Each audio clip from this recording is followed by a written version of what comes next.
Good evening, Crimson Tide Nation, and welcome to the 42nd edition of the Alabama Crimson Tide Live College Show, live from Miami at the Area on a Thursday night, July 24th, 2025. From yours truly, Jackson Johnson, my partner in crime, Jeffrey Point Talk Sports, as we take your calls on the Alabama Crimson Tide, all right here in Alabama at the Boys Talk, and also simulcast on my head.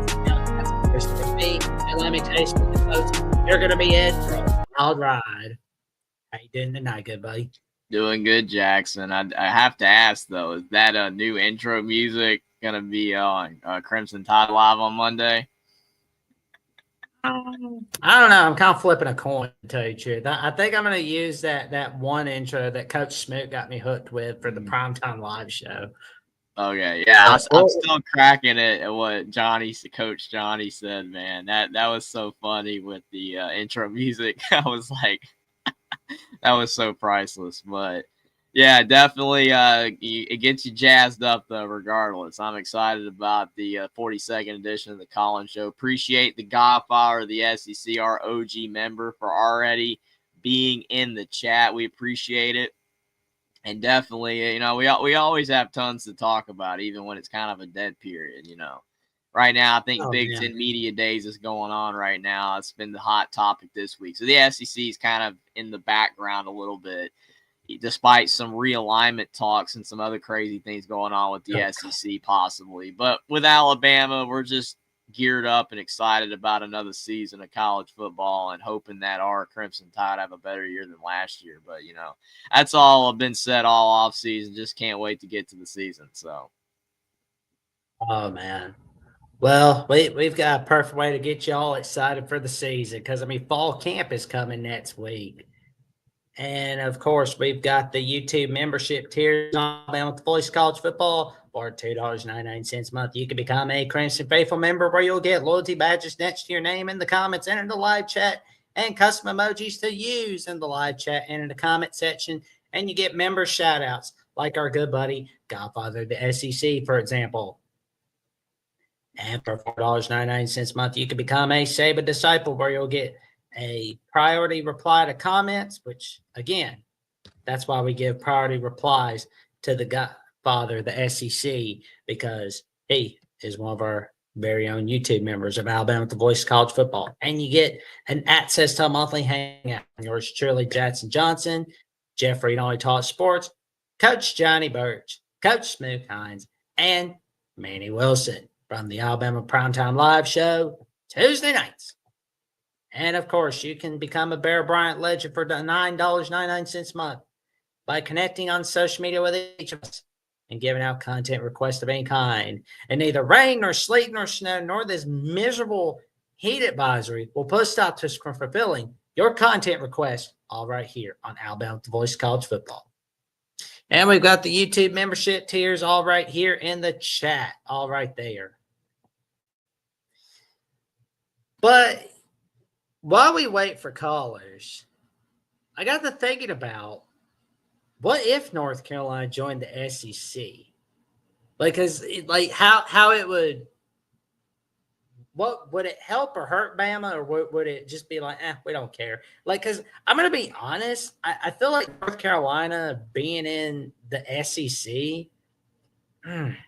kind of feels, I don't know how to feel about that. Now we got our good buddy Will Indeed. What's up, guys? Hey, Will. How's it going? It's going good. Have you guys followed the Elijah Golden recruiting phenomena? Oh, yeah. Jackson's probably followed it more closely than me. I've seen a little bit of it, but. Mm-hmm. Oh, yeah. We talked a little bit about it on Primetime Live Tuesday night. Matter of fact, and this is why you like, comment, subscribe, click on the notification bell to Alabama The Voice of College Football. But we're cooking up a little something with a few other channels for a commitment watch party. Oh, I'll hop. Yeah, I mean, I would hop on. Oh, but it looks like Notre Dame and Alabama are the top two, and then Oklahoma is kind of there at number 3. Oh yeah, and Virginia Tech's number 4. They are not like the 90s or the 2000s. Virginia Yeah, Tech. I know. It's sad, man. That's someone that's been to that campus a lot. But Yeah, yeah. they're Well, at they're least they're they're not not what 90s. they were in their heyday, man. hmm It's With kind of, Tyrod Taylor throwing the ball around. yeah. But on the bright side, at least they're not like Miami. So it's Yeah, Oh but yeah. Miami's better than them though. That's the sad Now, thing. but yeah, I mean now, but yeah, I mean yeah, Tech but won like Miami. how As much many as I did trash Miami, they're better. Tech won like 2 ACC, 3 ACCs, I think, at least 3. Yeah. Miami hasn't won any, but I yeah, mean, that's the only thing they've got on you, yeah, though. they have Like, the They've they have the only won. hardware. when it They comes to have one program division relevancy, though, title. and Yeah, like recent success, Miami's better than Virginia Tech. yeah, they are. Yeah, but they blew their load the last 3 out of the 4 games in 2024. They're just Yeah, gonna get to the AC title. They can win I might it. go to that game at Lane, the Miami at Tech, because that could be a Miami collapse game potentially. Honestly, God, it would be so hilarious if so. I mean, you remember the game last year, right? Remember the Virginia Tech Miami game? Yeah, they Virginia thought. Tech should have won. Yeah. Oh my gosh, that game irritated me so bad. hmm Oh man. Like Pittsburgh, like oh my god, they're gonna go to Pittsburgh on rivalry week this year. That's where dreams Mhm. go to die. It went to die in 17 for sure. Yeah, It went to Pittsburgh's die not for very Louisville good, but 2023. they always have an upset or two in them every year, though. That's the thing. Yeah. So Oh man, it's just wild, you know. It's just like good grief. what do you But think I mean, about I'm the one. North Carolina to the SEC talk? Will Jackson was starting to bring that up as we started the show, and I haven't really said my thoughts. But what are your thoughts on that rumor? I mean, Carolina would need to ramp up the NIL spending for football, but for basketball, they would be great. Yeah. My thing is to me, I mean, North Carolina seems like a much better cultural fit for the Big Ten.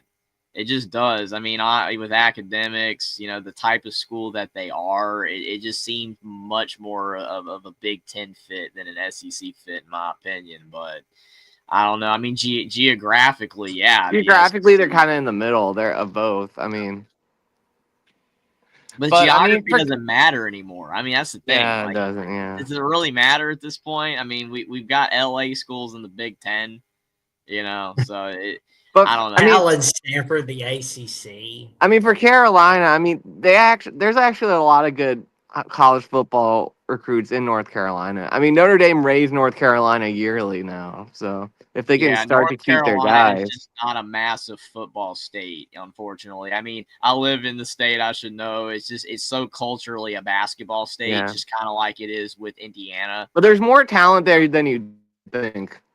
Yeah, absolutely. And even Indiana, if you've noticed, has been doing better with football Yeah. players recently. Even though they mostly go to the Ohio States and Notre Dames, but Indiana's starting to land some up. Yeah. But that's a whole other Yeah. thing. I'm just saying, Indiana and North Carolina, the two states are kind of similar when it comes to sports teams and like sports recruiting and stuff. But North Carolina obviously is a bigger state, has better football talent, but just the people in this state do not really care as much about football. That's why Wake is trash.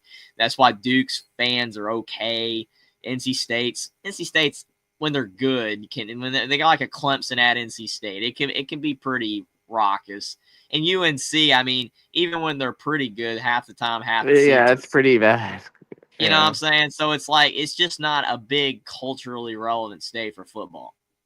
It's just not. Mhm. So yeah, it would be tough to make UNC because if you go to the SEC, you have to like become a football school, man. Yeah. Like even Vanderbilt, like their fans are there. Kind of, they're there, right? Mississippi State, people have like been making fun of Mississippi State. I mean, the students care at Vanderbilt, but care. yeah. You The know what I'm saying? students, yeah, the students care at Vanderbilt, but the fans in Nashville root for Tennessee. That's the problem. But yeah, well, I don't blame them. I mean, would you want to root for a team that's good, even if they are overrated most years, and their fan base is arguably one of the worst in college football, according to 99% of college football fans? But would you rather root for a team like that or a team that they're better in baseball and if making a bowl game is a reward for them? You know, I don't blame them for rooting for Tennessee. It's kind of like why most Indiana people like in the state root for Notre Dame, because Indiana football for 99% of their history was trash, and Purdue's not very good either. So it's like, yeah, we'll root for Indiana basketball and Notre Dame football. That's just the way it is, or the way it used to be. Now you're kind of seeing some conversion with Indiana football being better now, but still a lot of them will always root for Notre Dame. Yeah, I mean, hoping Drake Bowen puts in a good season. I mean, he's from Indiana, and he's in a lot of preseason All-American lists. Hopefully he lives up to it. We'll see. But yeah, for Bama, so I'll do one Alabama question, because I feel like I'm bad at taking you guys off script. If you could beat one guaranteed win, who would it be this season? If you guys could beat one team guaranteed a win, which game would it be? Would it definitely be Georgia, or would it be different? The problem with that question, because that's a loaded question. That's a great question. But, like, the issue for me is because we beat Georgia last year and we dominated them. So, like, part of you just wants to make sure you win that game again. But at the same time, it's like, well, what if we win that game, but then we could use that game that you just said to get a guaranteed win versus a team we lost to last year? Because Tennessee or Vandy. Yeah, I really would want to beat Tennessee or Vandy because we lost to Tennessee and Vandy last year. So probably I would pick one of those. Jack? LSU for me. LSU. That is a guaranteed win, Jackson. What are you talking about? I know, right? That is a guaranteed win. I just want like that Brian Kelly hype to just go away. Well, that's gonna die game 1 versus Clemson. All right, that is gonna die in Death Valley, the real Death Valley. But I can't. Yeah, I just can't wait for Alabama to put LSU out of their misery on November 8th. Yeah. They're soft. That's what they They're are. So They're easy soft. to hate on, though. I mean, obviously, our good friend Will, we got the Brian Kelly beef. And then it's like with us, they're our rival, right? Anyway, and it's like Brian Kelly's just so easy to clown on their program. It's so easy. If LSU wins that game, though, the ACC is finished for the season. Like, get out of here, ACC. Like, shouldn't even have a team in the honestly, playoff. And this is what people were even saying in the Dabo heyday, was the fact that Clemson was propping up the ACC even then. After, like, Jimbo and Florida State fell off, it was in Miami was just doing whatever.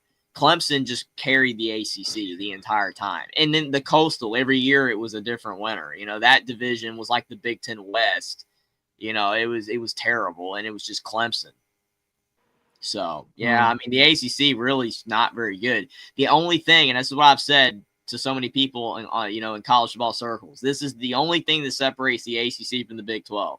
They've got the brands. They've got 3 legitimate brands, Miami, Florida State, and Clemson. The Big 12 is 0. They've got none on that level. The problem is that the ACC is not that much better than the Big 12 because none of those brands have been good consistently. Florida State had 1 year with Norvell. The rest of the last decade, they've been bad. Miami's been mostly bad for a long time. And then Clemson's been that one team. But then they've kind of gone downhill a bit. So it's just the ACC just, even though with the brands, they're not good. And then Notre Dame kind of carries it too by being aligned with them or whatever. So it's like, yeah, it's just really the ACC and the Big 12 are not far apart. Just the ACC has those brands. But if they lose those brands, and you throw in UNC in there as well, you lose those 4 schools, it's all over. I mean, Louisville, that's not going to carry the ACC. I mean, Louisville is a good program, but honestly, if you're Louisville, you try to get out too. You try to go to the SEC or Big Ten if you can, but I don't know if anybody would take them. I think the 4 big ones is Miami, Florida State, Clemson, and UNC. Those are your 4 big-time schools. And then some people keep saying Georgia Tech too. Georgia Tech maybe has some pull. But, I mean, unfortunately, Duke doesn't really have pull. Virginia doesn't really have a lot of pull. Virginia Tech kind of, but not really. Most of the ACC schools don't have any pull. Jeffrey, that's probably just me. That's probably just me hollering for Georgia Tech to come back to the Can you stream on Friday night, Jeffrey? I'm free Friday night tomorrow. I mean, I'm kind of got a lot of stuff going on tomorrow, but I mean, I might be able to do like 9:30. Like, is 9:30? Okay, that's fine. I mean, I don't. Yeah, it's fine. We can do that. I could try to do earlier. Yeah. I'll definitely get back with you on that because I do want to get our Big Ten Preview. Yeah, Big Ten preview. That's going to be fun. Yeah. That's going to be so fun. All right. I'll see you guys. Have a good one, Will. Appreciate you for coming on. On. Soon, Will. And that was our good buddy, Will, indeed. And now we've got our other good buddy, Alabama Richie, coming in. What's going on, you guys? It's going pretty good. How you doing tonight, man? Oh, not bad. Just doing some work with WagerWire and breaking down some of this news that is broke. So I heard you guys talk about North Carolina possibly joining the SEC. So I was going to say that rumor, it would happen to a sense only if they wouldn't be, to me, they wouldn't be joining because of football, because they're more known for basketball. And someone made a point today that the SEC was only really good in football, and I beg to differ. I think what it would do, bringing North Carolina in, because they're always very competitive in the ACC as being a top. Real quick, shout out to Godfather. Hope you're doing well, my guy. And thanks for supporting as always. We love you to death. It would definitely help the SEC because your schools that aren't as good, and now I wouldn't say the SEC was down last year for the men's side. The women are a different story. Mississippi State, who had a just okay football season, played outstanding in basketball, and their coach, what I think his name's Chris Beard, unless I'm thinking of the guy at Ole Miss. Chris Beard's at Ole Miss, and then Chris Jans. Yeah, Chris Jans. That's right. Yeah, Chris Jans had this one freshman, or maybe he was a sophomore, junior, that was Hubbard. That kid was out of his mind, and you think to yourself, the fact that you get every school, but it bothers me because Texas, as much money as they had, all they really had was Trey Johnson last year, and he went to the NBA because he had no other choice. Because and that's why. Not to try to interrupt, but the reason that I said that Texas should not have made the tournament last year or this past season was because of that fact. It's like they were literally one guy, Trey Johnson, and then Tramon Mark was okay. He's a good player. That's it. And it's like the rest of the teams on the bubble, you literally, as weak as the bubble was, you could say at least this team's got like 3 quality players. Texas was just one guy practically. And then you're trying to justify that as a tournament team. It's the same thing with Trae Young in Oklahoma that year. As good as Trae Young was, that team sucked. And it was so ironic that the year after that, when Trae Young went off to the NBA, the Oklahoma team was better. It was so funny. They were better, and they made a deeper run. And one of those key guys was Brady Manick, who ended up transferring to UNC and helped UNC make the Final Four that year, or national championship game even. It's just crazy to me, though, that, we've seen time and time again, Colin Sexton in Alabama with Avery Johnson head coach. Again and again, you got one good player that does not make you a tournament team. Leave those teams out of the tournament. They're not tournament teams. You cannot justify when you got one player. Sorry to that one player because, they deserve to be in March Madness, but the team does not. And one thing to allude to that is I was talking to so for my job, I do property management, and we cater to all bunch of fans in different walks of life. And these Kentucky people walked in, and he's got a collared shirt, like a button-up Kentucky shirt. I told him, I said, you guys, I'm wishing for the best and everything. He told me they don't even care about the football season. They care about the basketball season, because he said that just because you're good, like a couple guys, like I know they got Byron Brown from they lost Byron Brown. He goes to LSU. I'm pretty sure that darn was a blow for him. And you sit back and ask yourself, and he's a Tennessee kid. I scouted him out. And you think to yourself, it's like a lot of these schools, like North Carolina would have, like you said with Will, would have to get better in football. Because what these kids will do is they'll come in and they'll start seeing how packed the SEC is. And a lot of people gave Lane Kiffin's comment last year a bunch of grief. I agree with it. The SEC on a Saturday is no joke.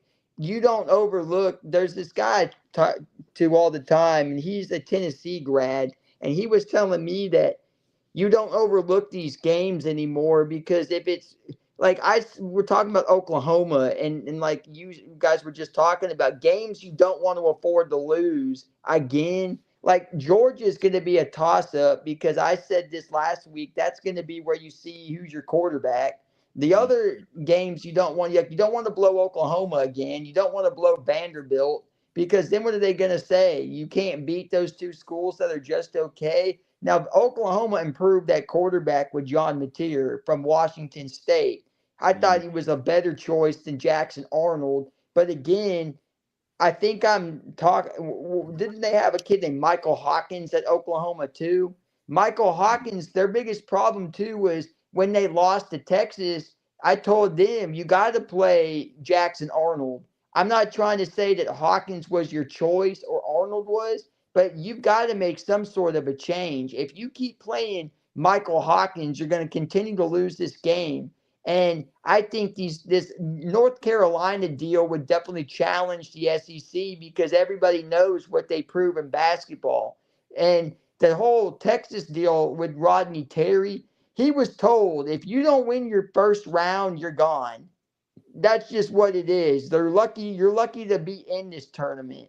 You're lucky to be in the March Madness tournament, but you lose your first round, you're gone. Mark Byington, what was he, the head coach of Vanderbilt last season? He came from James Madison, and he was a very good head coach. I mean, Vanderbilt wasn't trash, but they had one guy on their team that I really like, and man, I can't think of his name, but he was very solid form, and they got to the tournament. So it's like Texas having all this money and things, and you're stacked in football. How do you expect let's see, the O-line needs to be a lot better or Venables will be in the job market? Yeah, I wanted to say that too on Will. You're exactly right. Brent Venables' biggest problem this year, and that's the same with Porter Moser as their basketball head coach as well. They have got to make a run this year in the SEC. Now, you will get a better option at quarterback in Mateer. I believe in him. I think that he will be a draft choice if he proves himself this year. But to your point, he's one of the few coaches that I have made a case for saying that you're going to start learning what your local highway is quick if you don't get it together. I just say that to be funny, but you're going to learn what your local highway is if you don't get it together. So what a great take, Will, for sure. If you don't figure out this SEC after 1 year of being in, knowing that it's a grind every single Saturday, then it's finished. And now your championship, and I'm not saying Oklahoma's terrible. I've never said that. But your championship and your biggest moment last year was you beat Big Bad Bama on the road. We came up there to you and we did not get the job done. So you guys, that was your championship because we have a target on our back. And one of the things I was going to say about something they said on the Dynasty podcast too was this is definitely going to be a make or break season. And I will say this, and I don't say this often, but I was very disappointed that Jeremy Bernard was snubbed from the All SEC deal. I thought he put up a very commending deal. And then something I wanted to allude on too was I'm not saying that Garrett Nussmeier is a bad quarterback. I've never said that. But the reason why he's not above Lenora Sellers in terms of the quarterback ranking as well is because they look at your interceptions and some things you have to clean up versus what you did. Now, I'm not saying because everybody got on to me and said, well, Nussmeier's a better quarterback. Yeah, he may be and may have better arm talent and better have a footwork and things like that and pocket presence. But if you keep throwing these really weird interceptions and your interception to touchdown ratio is different than what Lenore's put up, Lenora Sellers in South Carolina are my dark horse to do really well in the SEC this year. They've got a great defensive line. They've got one of the best defensive ends, I think, in the country. And a lot of people don't want to believe it, but I love so much that we have a chip on our shoulder this year because I think for us at Bama, we've got to if we can beat these key games or win these key games, I think we'll be fine, better than last year. And I've said it too. Ty Simpson was the best choice. Ty Simpson's pocket presence is good. I've been a fan of it since he came out of Martin High School. I've been a fan of him since he even stepped on the field at Bama, and that just goes to show you're not going to see the same quarterback presence. Someone said to me yesterday at work, they said, "Do you believe we have lost some big time O-line coach under Nick, Jeff, Stoutland, and Mario Cristobal?" Yeah, absolutely. But you're not gonna really see a bad you're not gonna see a bad quarterback deal. You can't sit there and tell me that Ty's not the right choice because he's proven and given DeBoer. He's the kind of quarterback that DeBoer wants. Realistically, I'm not saying anyone else is bad, but they said it today at work. They said that if you start to see Ty struggle, you've got two other quarterbacks that can come in that have worked with DeBoer and know what it takes, that you have a lot of faith in because you'll figure it out. So that's another thing I'm excited for the season as well is we're in great shape, and I don't believe we're going to be, but North Carolina would be coming in for basketball to shake up the SEC. Now they've got money, but right now Sankey's not looking to add anybody else, and the call out on Georgia Tech was fair. I could see Georgia Tech coming back because you have Georgia Tech, and that would generate some revenue. But they got shown the door and the past alongside Swanee, and that's on and Tulane as well, which I always question why Tulane was even in the SEC because if they were brought back, they'd be the last. I hate to say it, they'd be last in the division, like just straight on. It's simple. Pardon? It's simple because everybody was depressed in the Great Depression. They kind of need something to laugh at. That was Tulane football.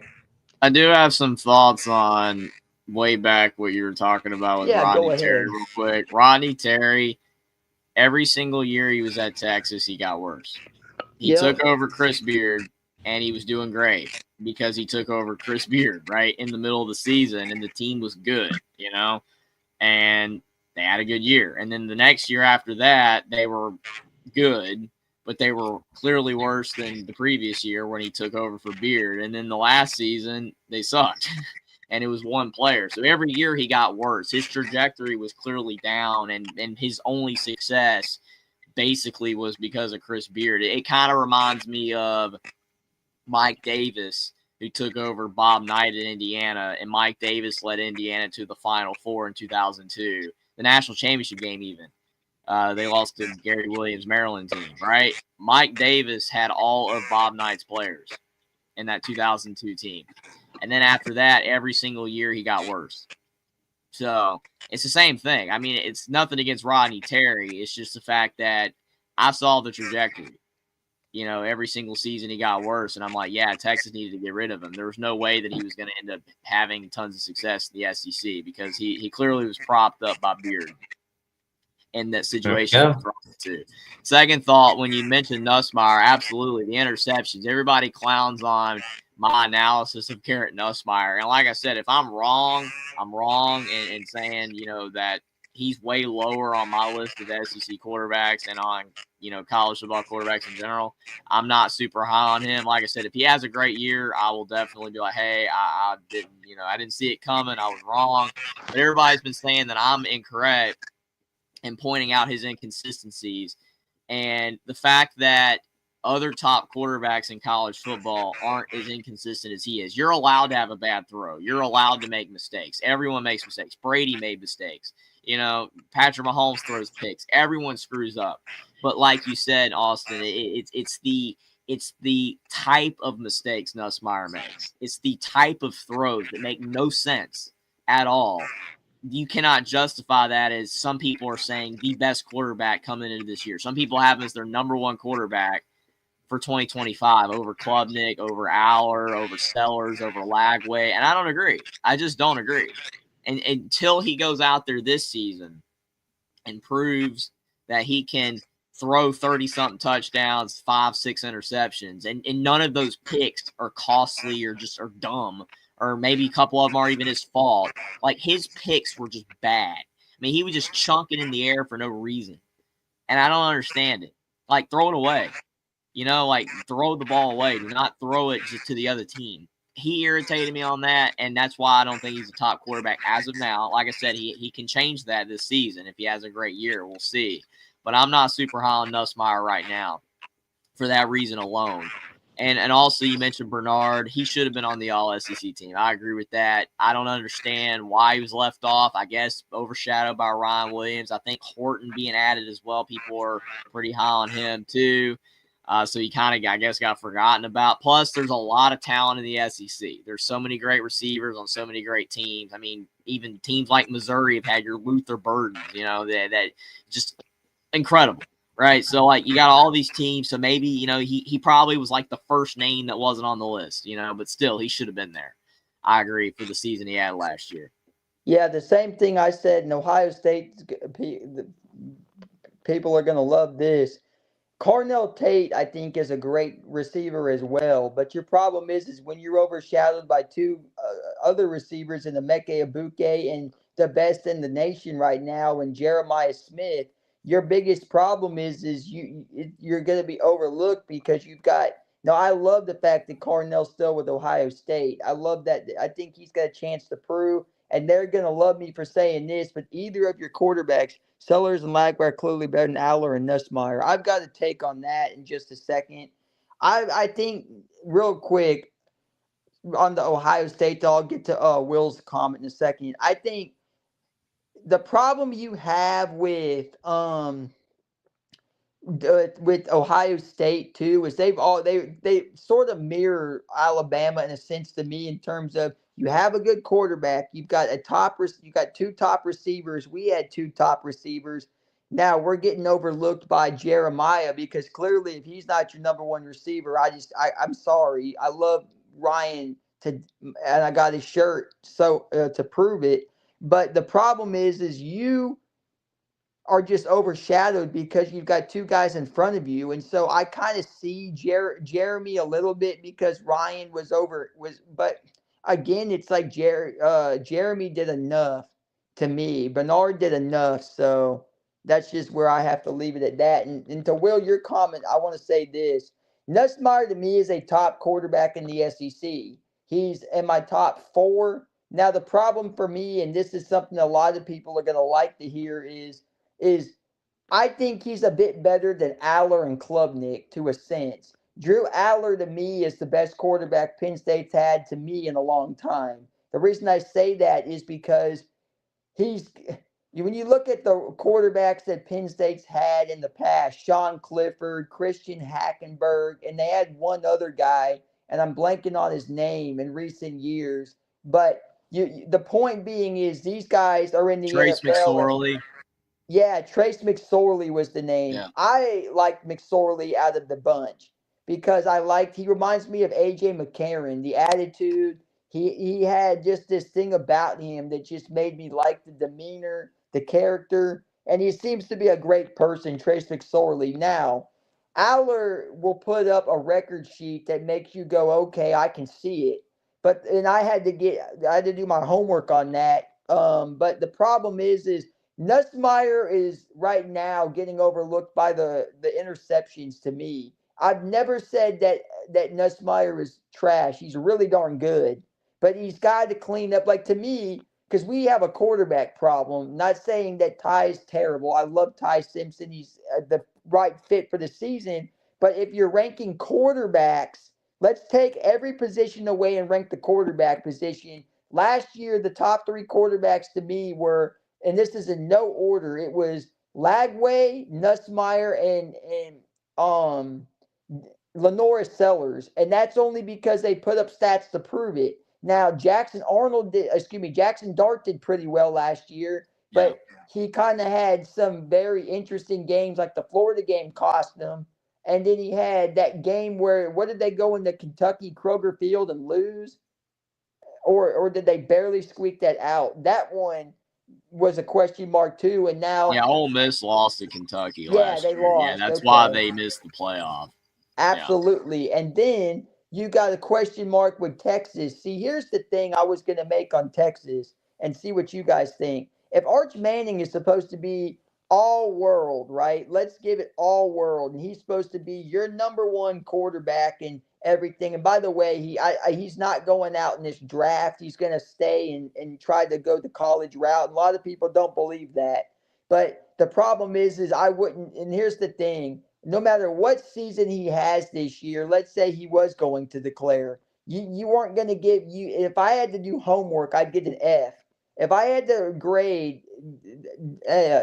grade Arch Manning after this season, no matter what he did on the field, I'd take a 0, an F, an incomplete. Because I'm not going to look at somebody off of one season and go, this is your answer. You know, if he was supposed to be the true answer and he stepped in for Quinn Ewers' oblique injury, then why didn't he continue on as your starting quarterback if you really were having doubts on Quinn Ewers? Now, I've never said Quinn Ewers can't play. I've never said he's terrible, but he was drafted in the 7th round for a reason when he should have done the Milroe route and come back to college and transfer somewhere. Because if this next draft, and I get it, Carson Beck did the smartest thing and left. He had to show himself the door at Georgia. Now, I love Carson Beck as a quarterback. I think he's got talent. But after the elbow injury, he started to regress a teeny bit. Not saying he was a bad quarterback. I've never said that about Carson Beck.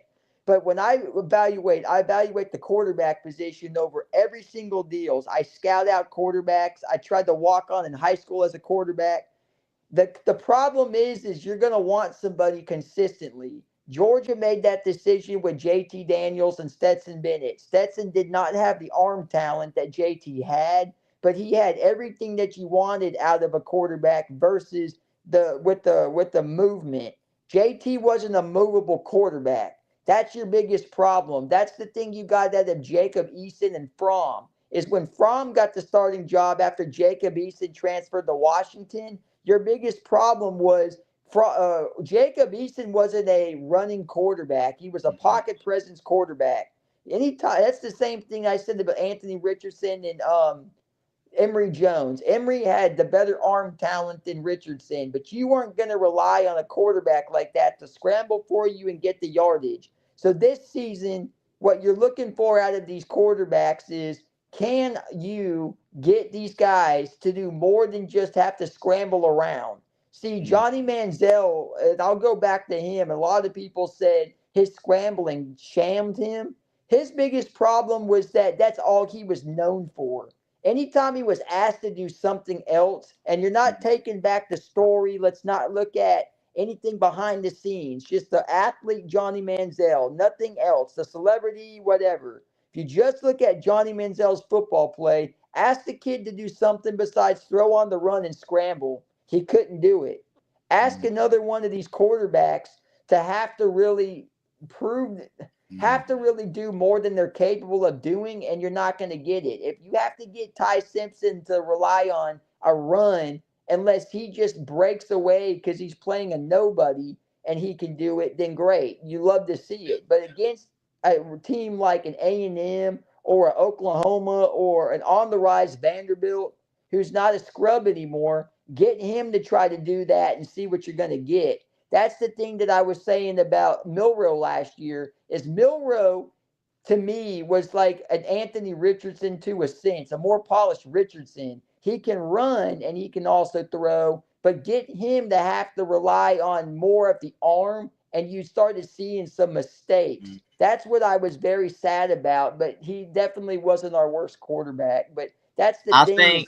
I think Yeah, like the best blend of what you want in 2025 in college football, and really even the NFL too. You want a guy who's got a great arm that can sit in the pocket and make all the throws, but still has the ability, if things break down, to just get out of there and run. And that's what you see Patrick Mahomes do. Patrick Mahomes in the NFL can throw all over the field. He's got the baseball throws. He's got the deep throws. He can do all that, but then he's about to get sacked, and he can get out of there and pick up 10 yards. That's what you want. You don't want them doing it all the time, but you don't want a statue in 2025. You just don't. You don't want a guy that sits in the pocket and can't move. You know what I'm saying? Like, that's what Indiana had last year with Curtis Rourke, because he had the ACL injury, and you saw against their two best opponents, and really Michigan as well, but Notre Dame and Ohio State, it didn't work. But when they were playing teams like Michigan State, and they were playing Purdue, and they were playing Nebraska, and they were playing Washington, Indiana was fine because their O-line held up, and Rourke was just picking and all dominant all over the field. But when there was pressure with Michigan, Ohio State, Notre Dame, Curtis Rourke was struggling bad because he couldn't escape. And if he had that measure to his game, would have helped not having a partially torn ACL. But, if he had that part not of his game where he could scramble a little bit, it would have made Indiana even better. But you want to have a good O-line. You need to have a good offensive line, which we've seen Alabama since our championship team in 2020. Our offensive line has been nowhere near as good, which is no surprise we haven't won a title since 2020. If our offensive line is a whole lot better and Ty Simpson can make all the throws, but occasionally when something breaks down, he can get out of traffic in the pocket and scramble for a few. That's all you really need. You don't need the guy to run all the time. It's almost more so you just want him to not get hurt. You don't want him getting taken 50 sacks, like Fernando Mendoza did at Cal last year. You want a guy that can get out of the pocket and make throws. You want a guy that can get out of the pocket, pick up 10 yards, but you also want a guy that can stand back there and make every single throw known to mankind. You know what I'm saying? That's your basically perfect quarterback, about as perfect as you can get. A pocket passer that can run when he has to, not because he needs to. That's the difference. Cam Newton was elite when he was young, but it's because he could run. And because he was so dangerous with his legs, that's why he could pass it everywhere. Because you always had, there were plays early in his Panthers tenure where he would get almost to the line of scrimmage, right? And he's about to run, and then he just drop it over, right? But then when his legs stopped being effective because he was getting beat up and he wasn't as fast and he wasn't as dynamic, then people are like, all right, we'll just blitz him. And guess what? He started throwing picks. And he couldn't do that anymore. You have to be good like Brady, just throwing the ball. That's why he did it till he's 45. You know what I'm saying? Obviously, Brady had great O-lines in the Patriots, but in the modern era, you need a guy that can make all the throws in the pocket, but can run. Not because he has to, but he can run. I got a question for you. What's up, Jackson? Oh, yeah, we're going to get to Godfather the SEC in just a little bit. My internet decided tonight was a good time to mess around with me, so that's why you're seeing me on and off for a bit. Oh, you're good, man. I happen to be all the time. I have one last question real quick, and that is, do you think that Ty Simpson is another Mac Jones? Someone asked me that on TikTok, and I asked Siski and McCready. One of the guys used to be, I think it was Siski, used to be with us at Bama, and he was at Ole Miss as well. But just curious what you think on that statement. Is he another Mac Jones, Jacob Coker kind of quarterback?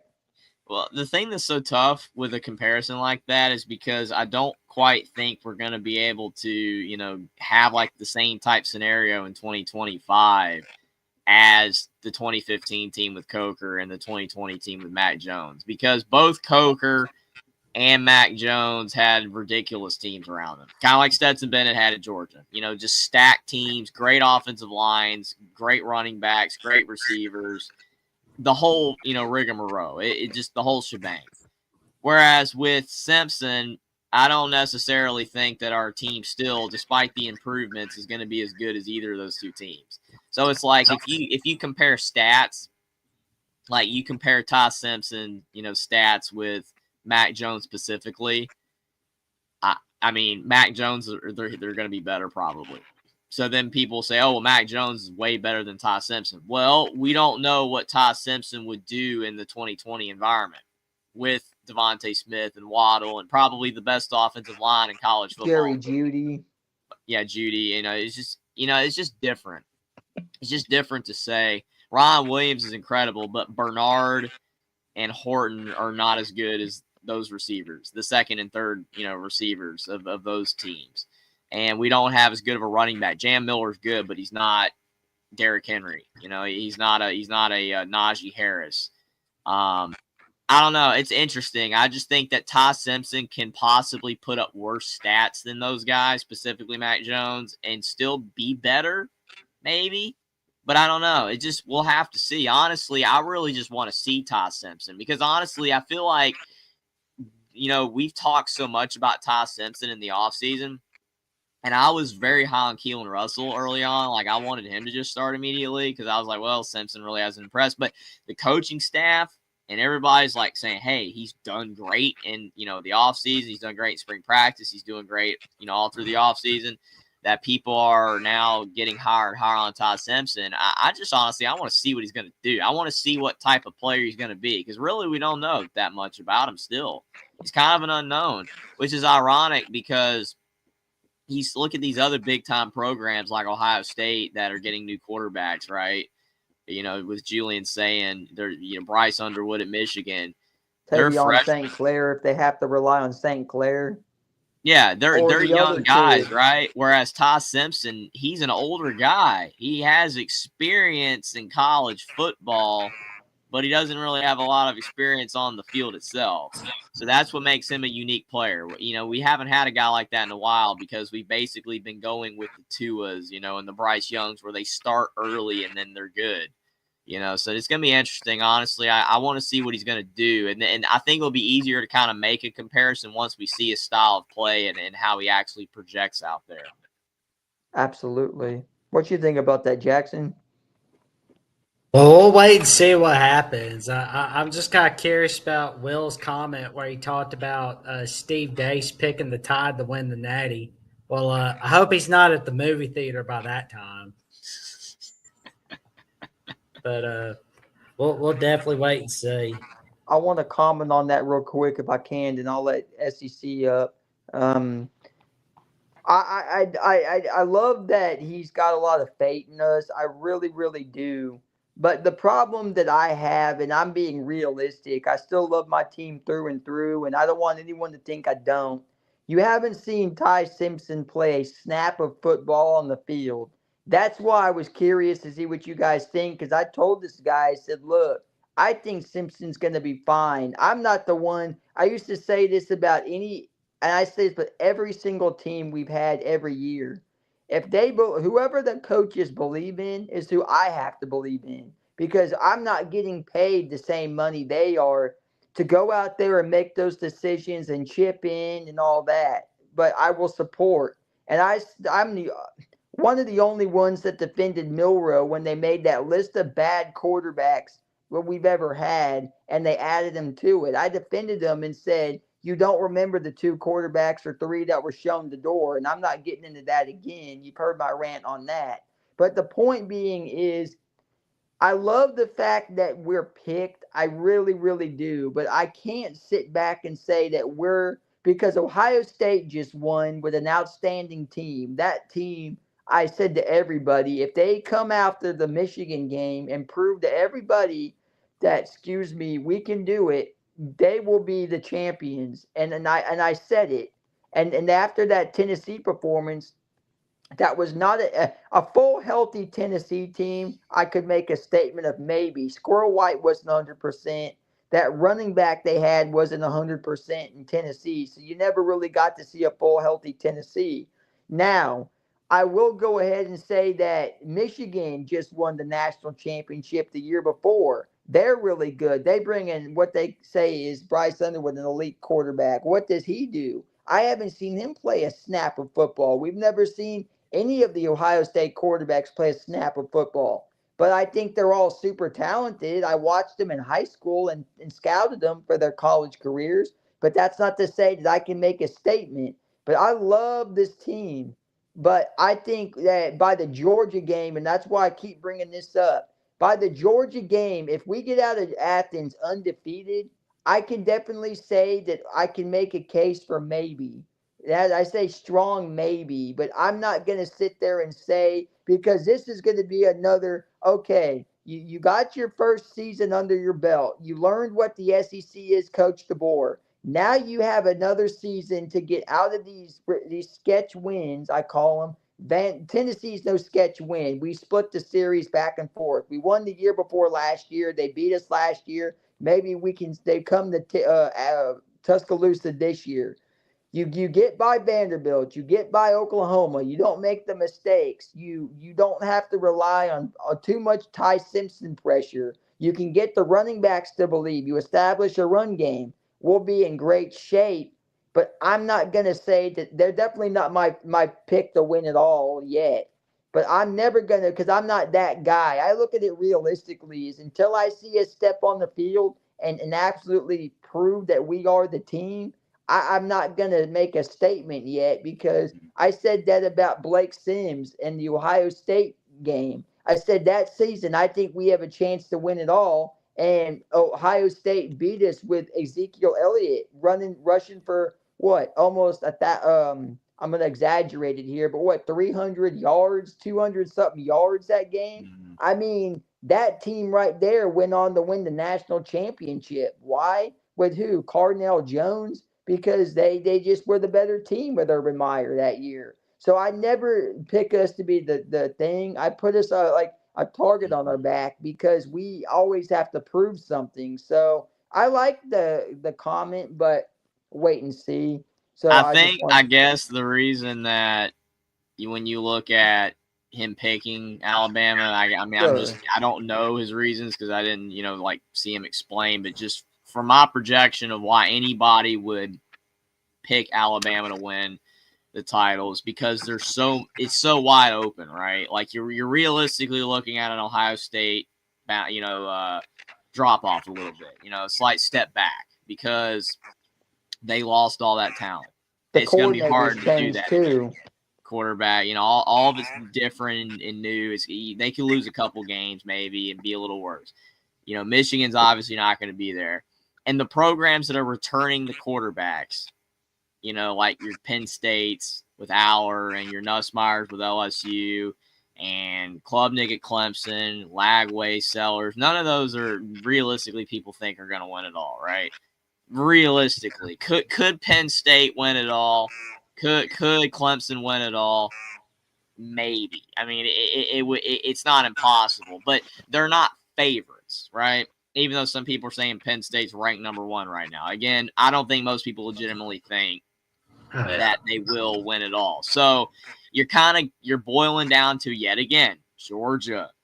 They've got a lot of question marks with a new quarterback. Ohio State, Alabama. And it's like, yeah, Alabama, the rest of the team, looking at the receiving core, our O-line's gotten better. Our defense has gotten a lot better. We look pretty good. So I think that it's the complete team aspect, not the quarterback. Just maybe that the sum is greater than, equal in the parts, or whatever the phrase goes. You get the point. Like, I feel like Ty Simpson doesn't have to be great for Alabama to be really good this year. I think that's probably the way he's looking at it and saying that Alabama will have a shot. Now, where I'm absolutely with you, though, I would not pick Alabama to win it all by a long shot. I would even, after last season and still the question marks we do have, I would never pick that right now in this environment with the team we've got. I got to see more, but I think that overall, though, I can kind of understand why someone like Steve Dace would pick it, though, because it's not impossible. It's still Alabama. It's not crazy.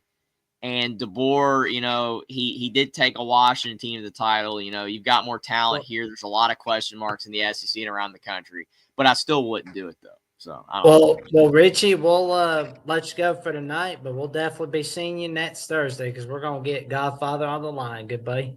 Absolutely. You guys have a wonderful night. Shout out Godfather. Great to have you chime in as always, Will. We'll catch up with you guys. Appreciate it, Richie. Have a good one. You too, man. Oh, man. Well, we are sorry for the long wait, good buddy. You're muted. You're muted. I'm all muted up there. That's my story of my life. Oh, you're good, man. That's the damn story of my life. 2 days, a day late and $1 behind, gentlemen. How y'all doing? Richie, he makes a lot of good points. I like to listen to him talk. I mean, he's young. He keeps up with this stuff like I used to try to a long, long time ago. It's very difficult for me to to do it now, but I did want to say one thing. And Jackson has got something on his mind. What we have 131 or 133 teams, Division I teams. 131. 131, I believe. Yeah, it used to be like 120 something, but now they just keep adding like a team or two every year. So I don't know. Oh, what's so funny is what I want to say about that is short but sweet. Out of 131 teams, we have 25 teams that are only bringing back 11 starters on each team. Think about that. 25 teams out of 131, only 11 starters. I mean, yeah, yeah, like you said before, we lost a lot of good old line coaches. Joe Pendry, Jeff Stoutland. I mean, his name, that's all you got to say is his name. Cristobal, I don't know if it's so much the coaches, but those guys had so many talented guys that could just flip flop from one position to the other one, like Coach Bryant had, and just keep right on trucking. I mean, you just don't. Alabama's been blessed with offensive lines. How many times did Jalen get sacked last year? Nearly 50 times? Oh, my God, a lot. Yeah. It was nearly 50. I think me and Stephen Smith said 51, I think. Oh, no. That was nuts. Yeah. 51 sacks. Yeah, Mac Jones never got sacked ever. Yeah. It was high 40s and early in 50. It was right. You have to Google it up there. We're right in there. So that you can't. I'm gonna tell you, Ty Simpson is not going. It's like AJ said. If he's got a few games and it's been rough, you can't lay the blame on him. If he don't have an offensive line, he don't have the wheels Jalen Milroe had. He might have the arm, that's fine. But I saw him move. He's quick for the size man he is. But I don't know. I'm like you, Jeffrey. We'll just have to wait and see. I mean, this is take it game by game is what this is, game by game. Absolutely. I mean, I think that the thing that's tough in a situation like Todd Simpson is that, that's what competition's about. Like, a job is not given to you even once you get it. You have to continue to earn it every day. But he's in a situation, though, where, like, as Bama Boy 22 points out, if he's struggling against FSU, does he get pulled?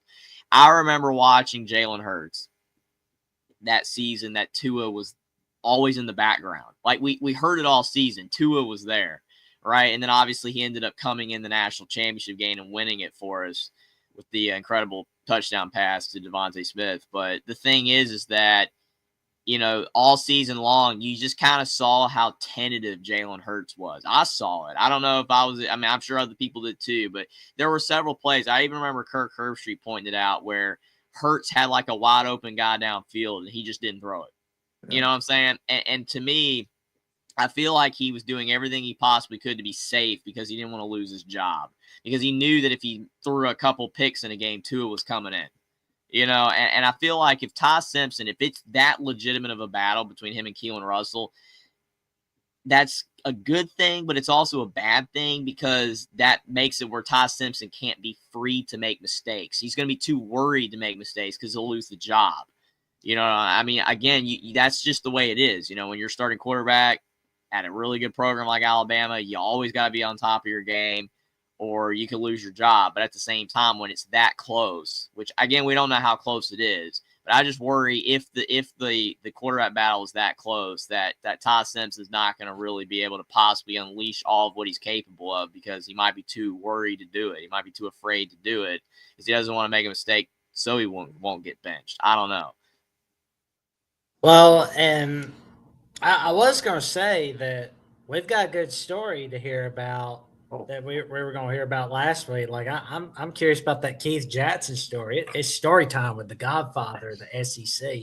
That's not a story. That was in 1985 when Van Tippen kicked a 52-yard field goal at Legion Field. I got to meet him there. It was just a brief meeting. Like I said, my dad worked with all those guys, and he got tickets from them. And you know what a ticket was back in the 70s for a 35, 40-yard line seat? You know what they were? Ooh, probably a lot cheaper than now. About now, I think some of them I have to look, but that $9. Oh my God! Wow. Yeah. No joke. no joke. I mean, it was, yeah. I mean, nobody. I thought the stadium was going to fall down there one time. People were screaming and jumping up and down so much. Legion Field Legion Field was a fun field to go to. A lot of great games were played there. I mean, it just didn't. I don't know. When you took the Alabama and Auburn rivalry out of Birmingham, it seemed like it wasn't the same anymore to me. But I mean, they wanted the revenue to go to Tuscaloosa and they wanted to go to Auburn. I understand that because all the revenue was going into the city of Birmingham. But that's not the only games that brought a lot of revenue into the city of Birmingham. At Legion Field, I can go to rattling off and set 77,000. One game we went to 71,000. It was the biggest stadium in the Southeast, period. And one of the biggest in the United States of America at those times. You can look it up. Don't believe me, you got Wikipedia, Google. I mean, it's right there in black and white. Yeah. That's Legion Field, it became sort of a bad neighborhood too there, and a lot of people getting their cars broken into and stuff, and the night games, and and it dwindled away. That the last game that I went to Legion Field was, I guess, '99 when Alabama played Houston. That's Sean Alexander, Andrew Zayal, Marvin Constance was on that team. That's when we beat Florida twice that year and won the SEC championship. Yeah. You guys wasn't born in '99, were you? Well, I Jackson was like a 2. 1-year-old, but then turned 2 years old at a little bit before Sean McDonough threw out his puberty voice over Sean Alexander scoring game-winning touchdowns over Florida on CBS. Yeah, I definitely was not there. No. Yeah. It got so bad that we played him in the Georgia Dome. Spurrier didn't even throw his visor down. It was a close game in the swamp. Oh yeah, Brad Nessler called the '99 SEC title rematch between Bama and Florida. It was no competition in Georgia. Alabama beat them down. It was just go back and watch it on YouTube. It was a beat down from the start to the end. And that Florida just didn't have an answer for them that year. Alabama was just too much. Sean Alexander, as Marvin Constance said, the Bows would go to screaming, "You shut the whole GD offense down. Don't hit Alexander like that again." I've heard Marvin tell that story when he was over on the other channels. I've talked to Marvin quite a few times, and you don't put your hands on him during practice. What are we supposed to do to him? Look at him, they wouldn't let him tackle him. No joke. Oh man.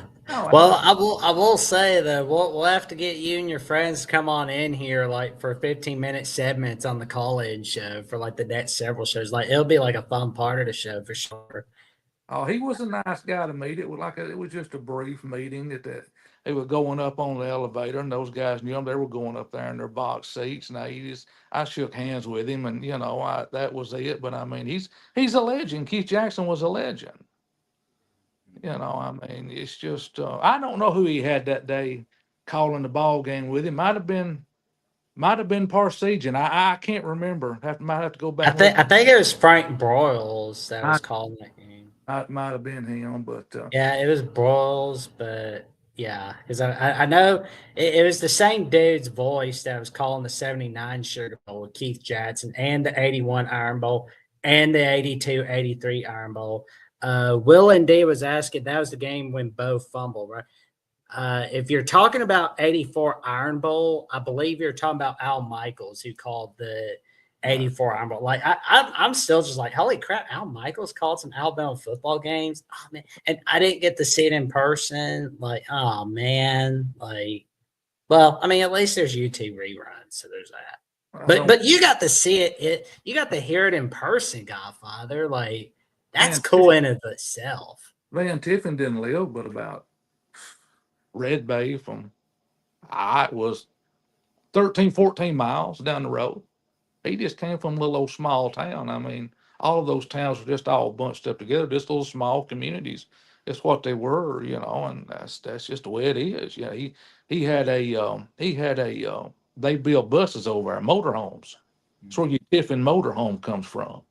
Now he sold it. Now he's not in. I don't know who he sold it to, But that's where he also done. They built, and you could go over there. I was over there and took pictures, and I'd go in. If he was in the office, the secretary would let you know, and he'd sign them. He was a nice guy, man. Van Tiffin was. He was nice a guy as you could meet. He was just a little bitty guy. You would look at him and think, how did he kick a 52-yard field goal? But I always had a smile on his face, and if he was in that office, he'd sign an autograph for you if he was there. He loved it. I'm sorry about that, gentlemen. I face froze for a little bit, and I'm back now. That's internet for you. It's all good. That's the internet. Marriott's messing around with me. I cannot wait to get back to my natural habitat. There you go. I don't think Alabama win with 2 quarterbacks. Coach Bryant done it with Joe Namath and Steve Sloan. Mm-hmm. He done it with Stedman, Shealy, and Jeff Rutledge. Coach Saban done it with Milroe and Jalen. Or I mean Tua and Jalen Hurts. I'm sorry. Right. I don't know what's going to happen in the quarterback position. We got to have an offensive line to be able to protect this young man. No matter who it is. And like I said, that's where it starts at. And you're not going to get those offensive lines like we had back in 11 and 12 and all of that stuff. I mean, you had some fine coaches there teaching those boys, what to do. But those boys had talent too. I mean, they were playing that switch swap in high school. So, I mean, they just wouldn't have used Quanjo brothers, Womack, Steen, Kelly, Ryan Kelly at center. I mean, gosh, you can just keep calling out names, I mean, those guys were mean, but I don't know. But anyway, that's just the way it is. But all right, guys, I'll hop off here. I guess y'all got some more callers in the queue. I was trying to get some more of the folks from TDA to come over, but I think they go to bed early or something. I don't. They probably do, and that's really smart of them. Me and Jackson, we stay up too late sometimes, but we love talking college football. So I mean, we're gonna get Jeffrey's work hours figured out for sure. Like we're taking care of him for sure. Like no worries there. Now sometimes, unfortunately, I gotta stream this late. It's just kind of the way it is. It's not because I really want to though. Yeah, I had Bill on here last week. He said he couldn't. The link wasn't helping him on, when he got what in the link or something was going wrong with his computer or something. But he'll be back. Okay. Yeah, we appreciate it. Definitely love to chat with all of those guys. I'm sure it'll be tons of fun. Yeah, they'll be back. Well, if we just get them out of the bed, they getting old. That's what it is. See, they won't call me old. Yeah, we'll be there one day. I'm tired right now, but we're still kicking. That's right. Yeah, but that's so. We'll see what happens this year. It's just one game at a time. That's all I know. We just, he's right. If you make it through the Georgia game, if he can make it through the Georgia game, and you got to remember about injuries too. I mean, I don't know if Alabama has 2 quarterbacks ready to play football or not. I don't think so. I hate to say that, but that don't happen too many times. They may have. I don't know, but you like I said, Steve Sloan, Kenny Stabler, and Joe Namath. How would you like to have those 3 guys on a roster? Oh, that'd be cool. Like I'd love to go party with Kenny Stabler, man. He was a party boy from what I heard back in the day. Coach Bryant had them all on the team at the same time. All of them was on at the same time. So incredible. I mean, just that talent just don't. We'll see. Maybe they can get another guy ready if Ty. I don't know. He's not played enough. You can say anything about him. Mm-hmm. I mean, there's no absolutely. Like people keep asking me about him, and they ask Jackson about him. It's like you really can't really say much else than what we've already said. It's like he's mostly just wait and see. We've seen him in a couple of games that didn't matter, and that significantly, like basically blowout games toward the end. We've barely seen him in game. I mean, he was even surpassed by Tyler Buckner that one year. I don't know why. I don't know how that happened. Tyler Buckner got in the game. I almost felt like, now, the more I think about that, though, I feel like Saban was doing that as more of like a joke, honestly, to just like prove a point. like he was mad after the Texas game, and he's like, let's just put in Buckner. Let's see how much this can go wrong without losing. You know what I'm saying? I mean, it was crazy, though, because, like, there's no way that Ty Simpson got benched for Buckner. Well, they wasn't there's ready. just no way. He knew they wasn't ready, and he had heard so much chatter from the fan base. He showed them Milroe's all we got. I mean, yeah. I mean, Jeff. I mean, them boys, they couldn't do nothing. I mean, they at a little old team like South Florida. I mean, they're not a bad football team. They'll got enough talent. They'll beat you. Oh yeah. If you mess around with them, they'll beat you on it. But he showed them so, and that sort of got the people quiet after that. Absolutely, I remember tons of Bama fans online. They were like, "Oh, we got to go with Buckner or Ty Simpson," and I was like, "Milroe's our guy. Milroe is our guy. He's flawed, but he is our guy."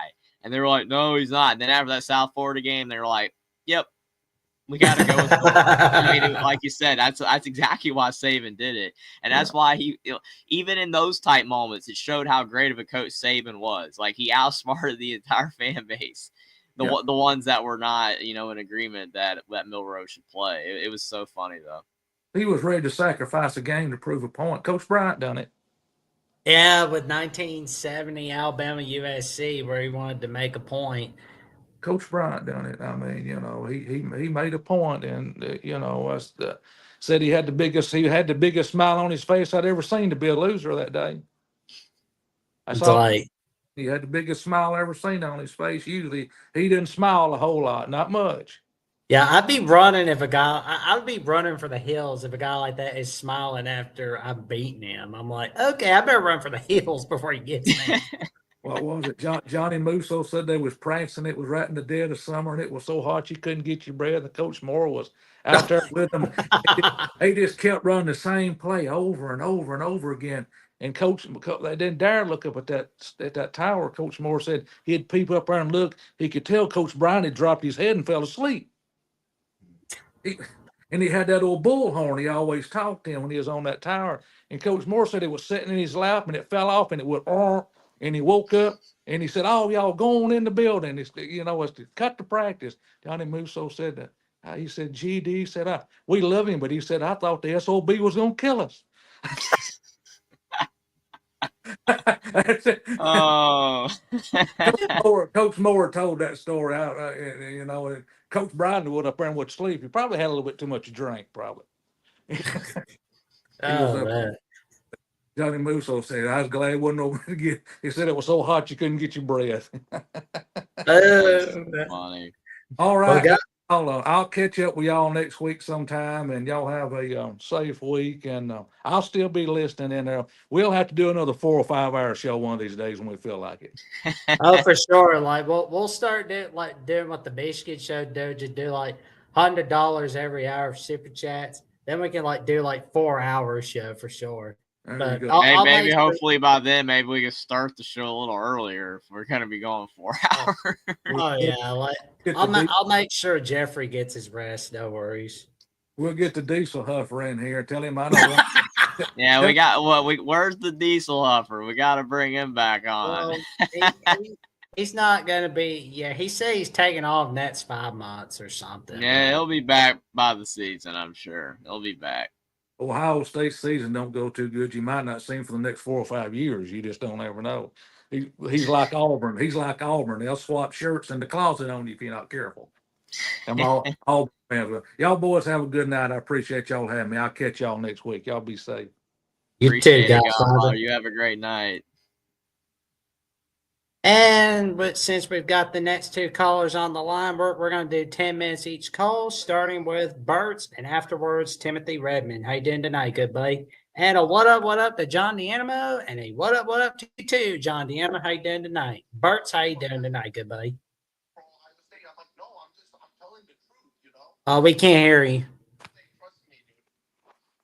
Burt's, hey, what's up? Oh, it's going pretty good. How's it going? Hey, what's up, man?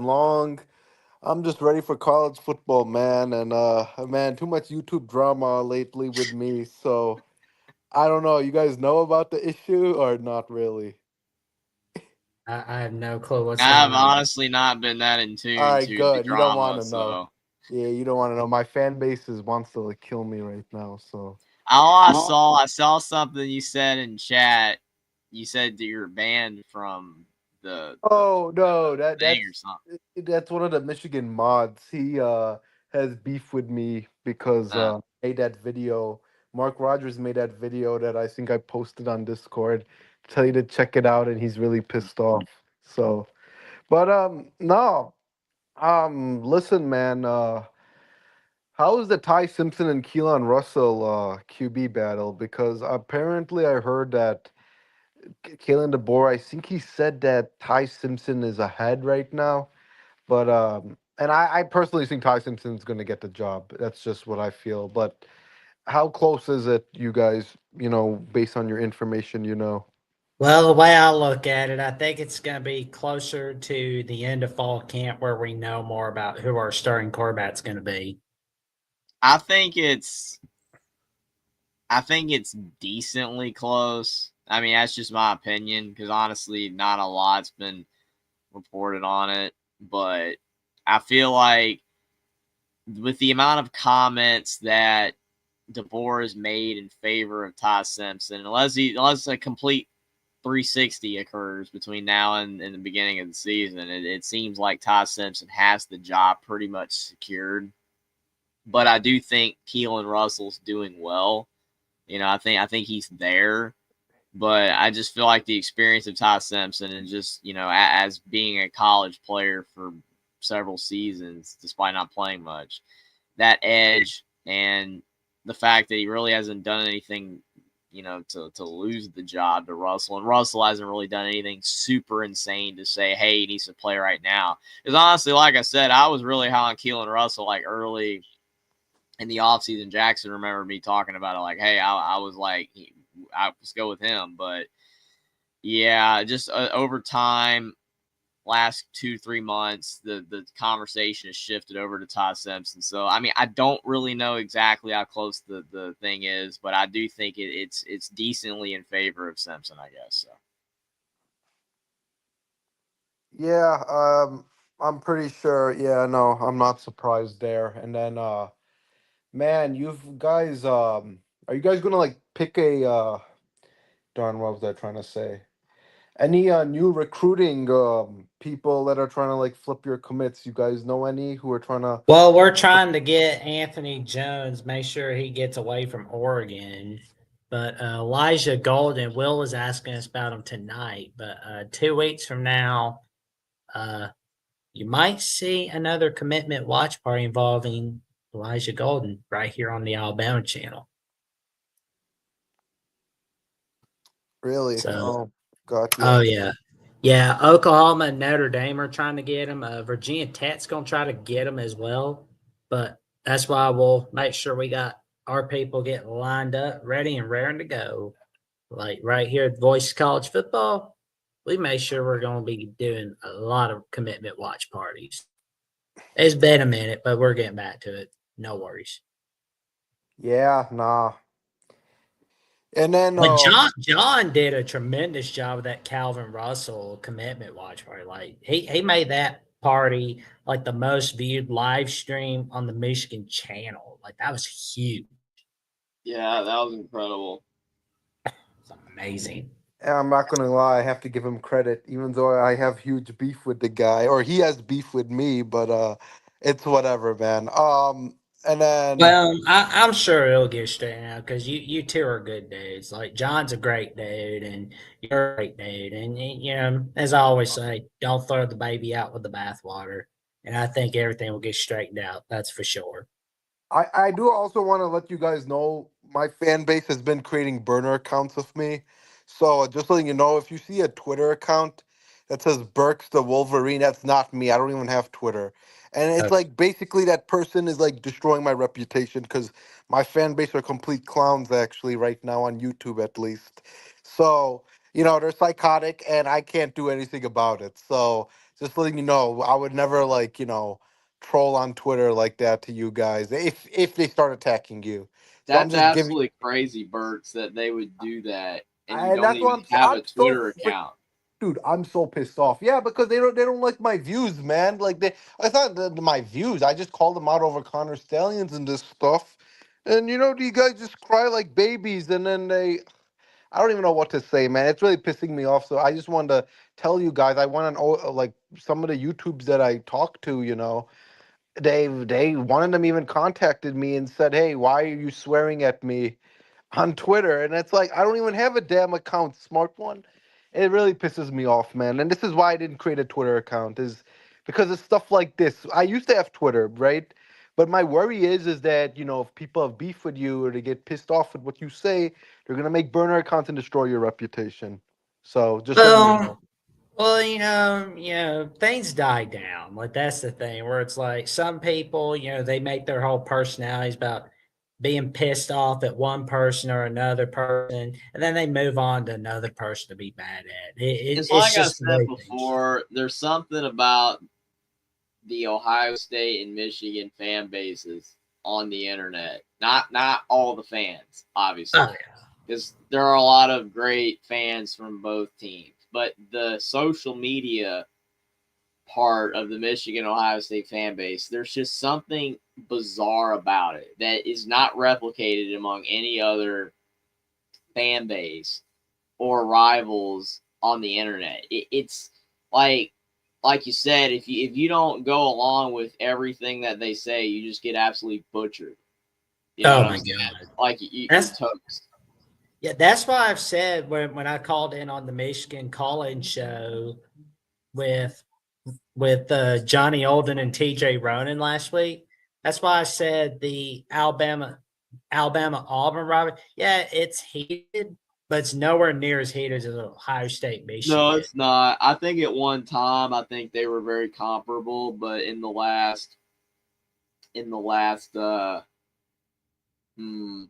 I would say 10 years, really since Kick 6.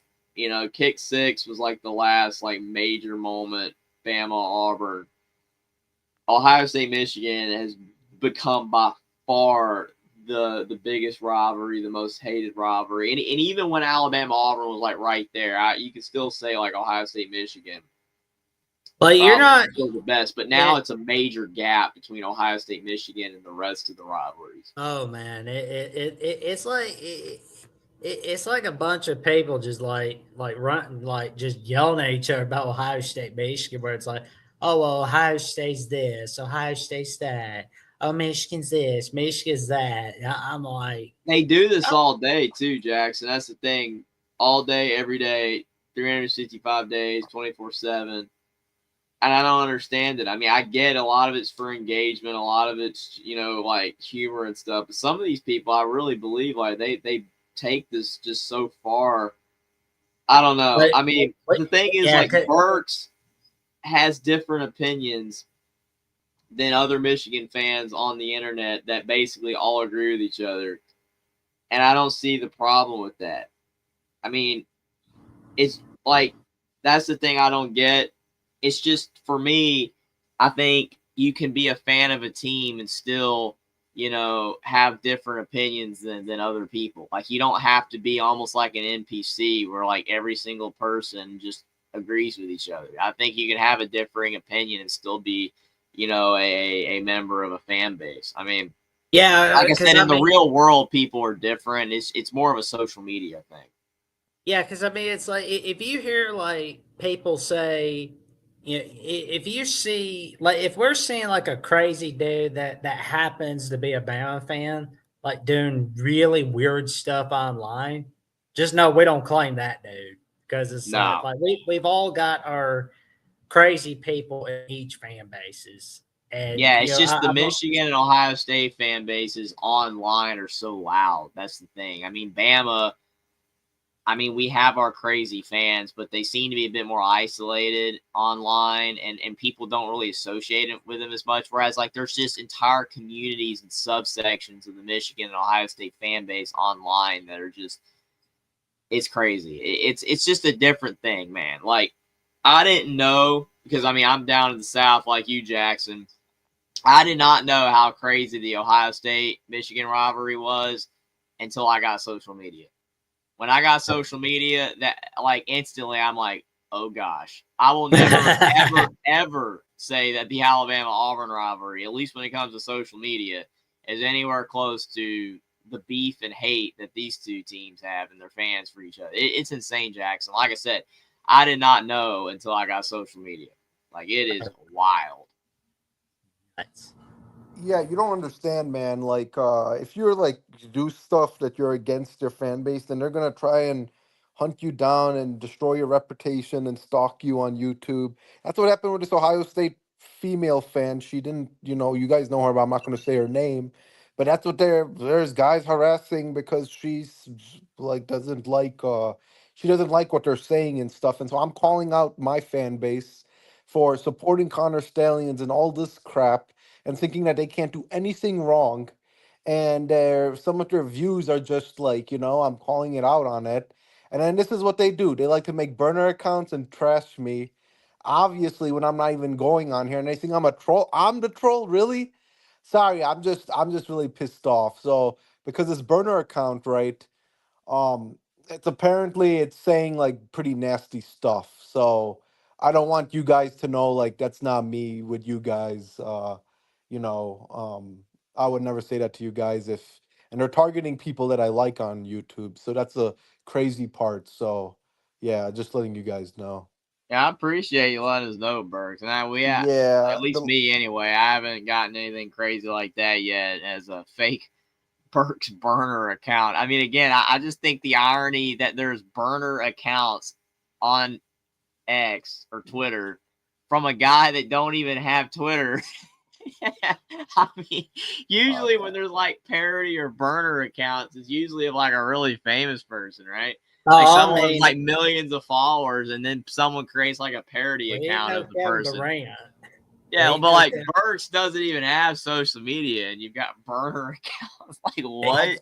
I just have Discord ban. That's it. Like Discord and YouTube. So, no, Bean, I'm not on the toilet. I'm just sitting here.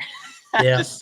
I'm just sitting here listening to the conversation, man. No, Jeffrey's in his natural habitat. Yeah, Jackson, he's in a different habitat. It's not the toilet though, but nope, it's the Marriott. But you'll see me back in the office. No worries. But, basically, my point is Michigan and Ohio State like their rivalry and their fan bases on social media. It's psychotic, bro. Like it is. Like you even if you go like against your fan base on something, man, they go after you. It's crazy. Like dead. Like try to like overkill you. Like I guess like if there was an Alabama fan who was not agreeing with you guys' takes and was talking, you guys will not go hunt him down and go crazy, make burner accounts. You know what I'm saying? Like, absolutely not. I mean, yeah, it's so weird because I mean, they ain't paying my bills. It's so petty. I mean, there's nothing wrong with you having a differing opinion. I mean, honestly, that makes you unique among the fan base online anyway. I mean, but I don't know. It's crazy. I mean, all I know is last thing because I know Jackson is like we're about to get to our last card, but last thing for me, all I know is like I said, I live in the South, and the thing is that I know that the vast majority of college football fans down here, the older ones that don't really do social media that much, if you talk to them about Michigan, Ohio State, and you say how crazy the rivalry is and all that, if they're more of a casual fan, and it has to be this perfect blend. It's getting increasingly rare because everyone's got social media now, and most people that watch college football pay attention to it a good amount. But there are still those fans out there that don't have social media and don't watch college football that much outside of their favorite team. So they're watching like Alabama or they're watching Georgia or whatever, that don't understand how insane the Ohio State-Michigan rivalry is. They just don't. You'll talk to them about it, and they'll be like, what's so special about that game? I know it's a big game, but it's like, you know if you know. Yeah.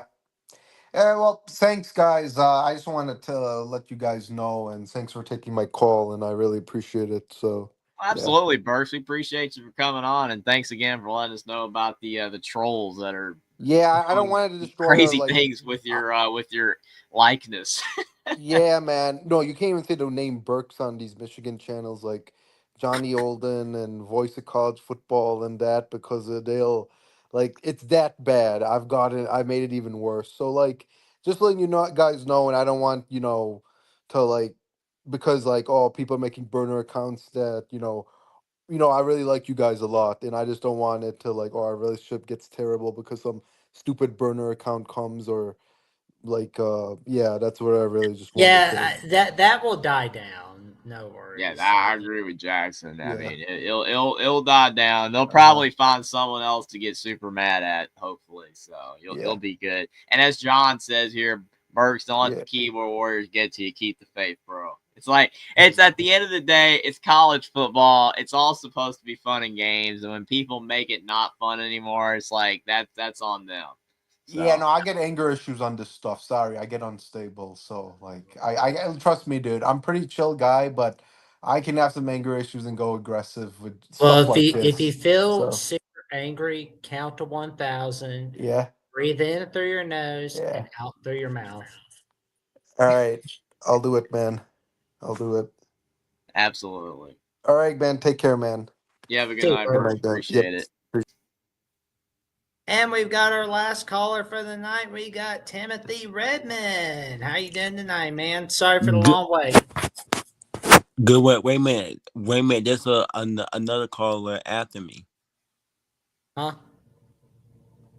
There's another caller after me. For real? Yeah. It's in the chat. It's in the private chat.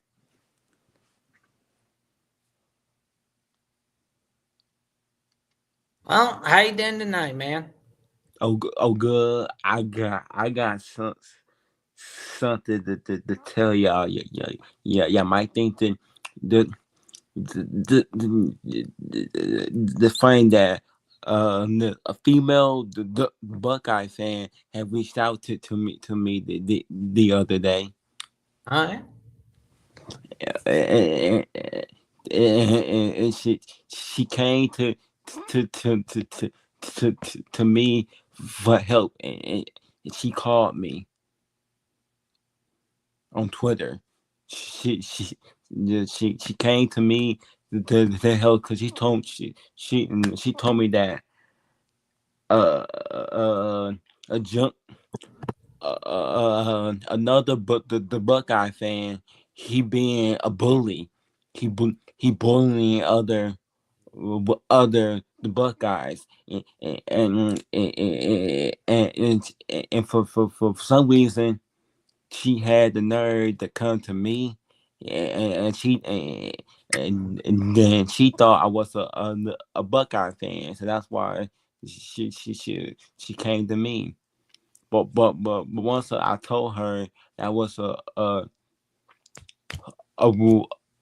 Wolverine fan, so she told me the person the Buckeye, that person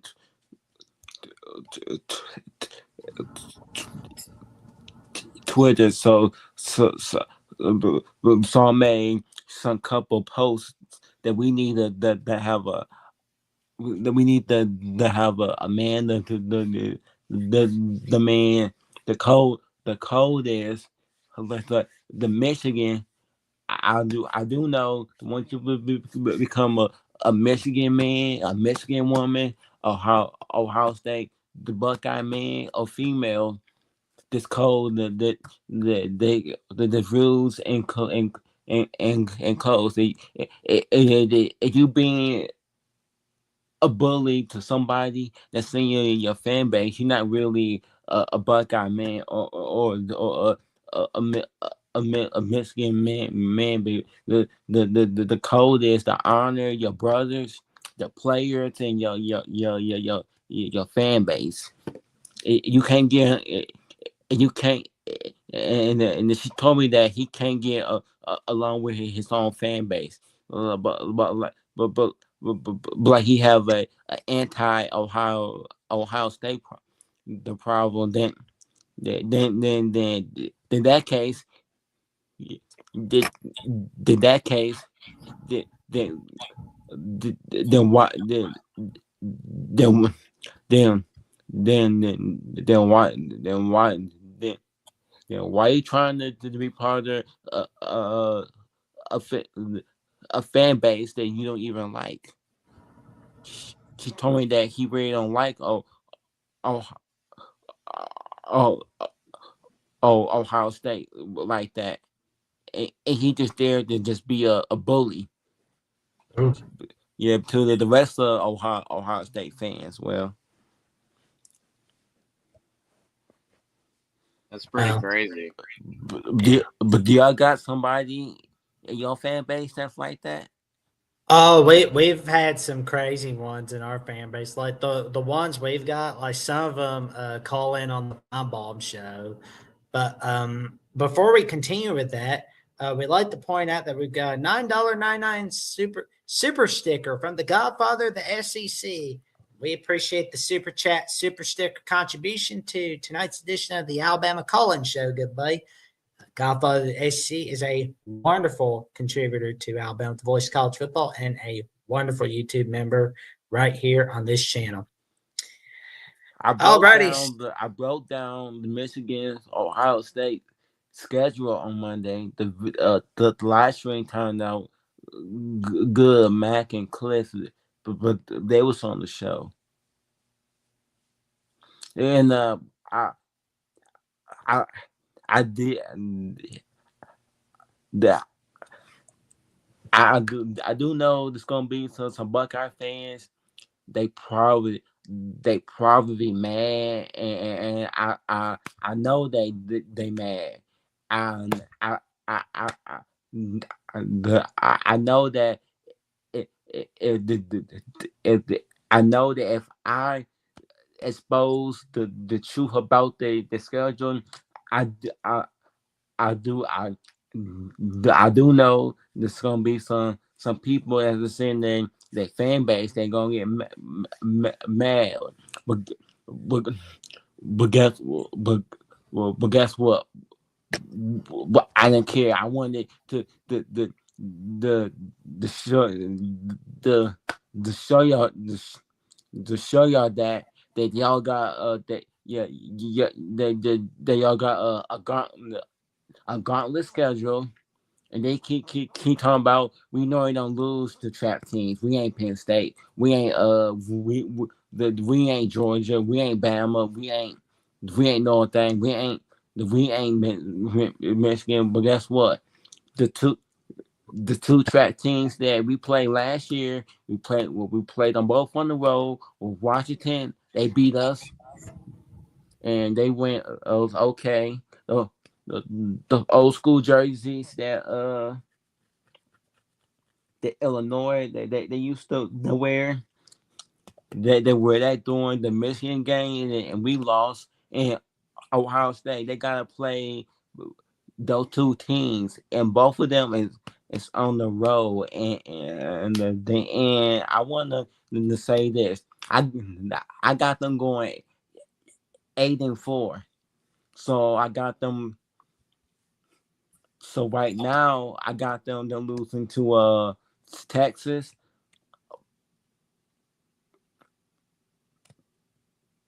Penn State, Michigan, and Illinois. So I got them missing the playoffs right now. But my final my final prediction will come on in a few weeks. The middle of August, my final prediction will come out for Michigan, Penn State, and Ohio State, and that's all the teams that I'm doing.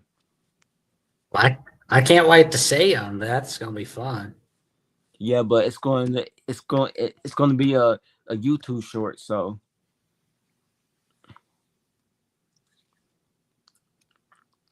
And one of the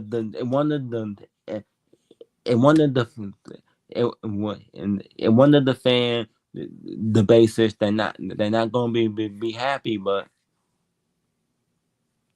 Well, when you make predictions, just know that not everybody's going to be happy with them.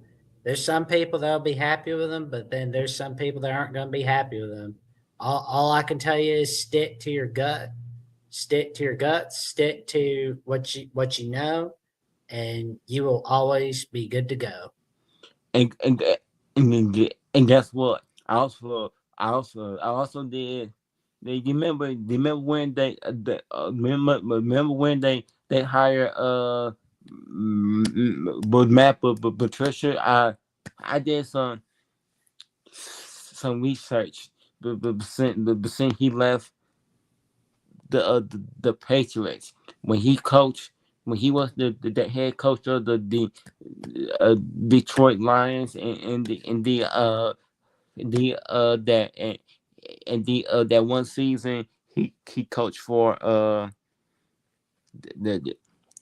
the Eagles, and some of his play callings that he would have the players. He would tell them this: I want y'all to they got a game plan. So, but this is a opponent that's not very good in zone, and we're going to disguise the zone by showing man pre-snap, but when it's post-snap, I want y'all to switch to the zone. The problem with that is the players that but they would actually would show the zone. Then when it's time to the switch, they switch to the man, and that would cause a busted coverage, the coverage, and he ain't a good play caller, and and and his scheme is it's it's so his scheme is so complicated to to to the point where with some of these super veteran players that's in the NFL, they even became out and said that some of the Eagle go players, they came out and said that this is the worst defense that he messed up the year before. He played call for the Eagles. They went to the Super Bowl. That next season, they had a historical flop on defense, and that was because of the Matt Patricia, and some of these Ohio State fans, they going around and they talking about that Matt Patricia, he going to be a upgrade over Jim Knowles. Well, He took over a team that was a couple plays away from winning the Super Bowl. A season that okay, then next the season, uh, then after after that playoff loss against the Buccaneers, they fired him.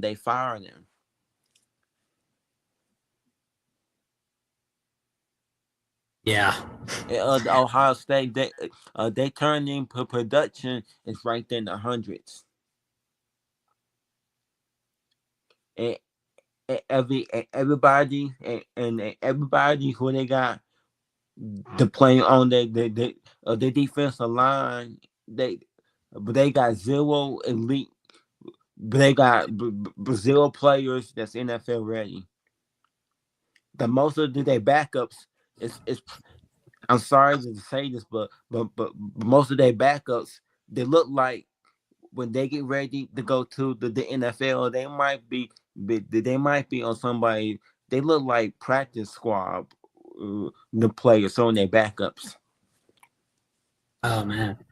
Oh well, we got another minute left to go, and you know Final thoughts and what you got going on, good buddy?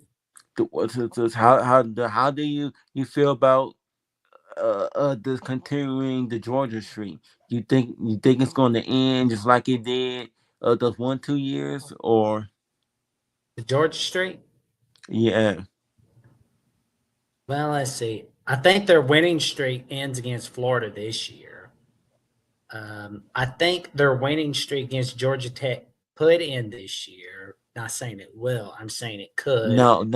I'm talking about did they think did you think that they going to end a losing streak this year, just like they did in the national title game in 20. Oh, their losing streak to Alabama. I think it's possible because it's at home. I definitely think it's possible, but we do typically show up against Georgia. But that so didn't last it's long though. 50-50. They won it. That was that winning streak, but they didn't. But okay, that 22 squad, the way that y'all lost against